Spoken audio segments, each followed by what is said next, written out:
పెట్టద్దా? ఇవాళ మీరు వ్యవసాయం చేయనటువంటి బీడు భూములకు, లక్షాధికారులకు, కోట్లాది రూపాయలకు వ్యవసాయం పేరుతోటి రైతు బంధు కట్టబెడితే ఏ పేదోళ్ళైనా రోడ్ల మీదకి వచ్చి మీ ఇళ్ళ ముందర ధర్నా చేసిర్రా? ఈ రోజు ఆటోలను ముందు పెట్టి మీ అధికారం రావాలని ఎప్పుడు మిమ్మల్ని మీరు సెంటిమెంట్లను వాడుకొని ఒకరిని ముందు పెడతారు, ఆ తర్వాత మీరు వెనక నుంచి వస్తారు. ఇది మీ నైజం. గతంలో కూడా అగ్గిపుల్లలు దొరకక, మీరు అగ్గిపుల్లలు దొరకక డ్రామాలు చేస్తే పాపం వేరే పిల్లలు ఆత్మహత్య చేసుకున్నారు. అంటే చేయకూడదా?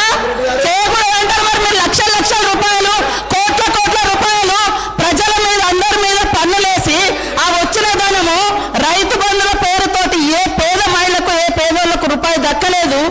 కానీ మీరు మాత్రము లక్షల లక్షలు ఎత్తుకున్నప్పుడు ఏ పేదోళ్ళైనా రోడ్ల మీదకి వచ్చి మాకెందుకు వెళ్ళని అడిగించేటట్టుగా మేము రెచ్చగొట్టినామా?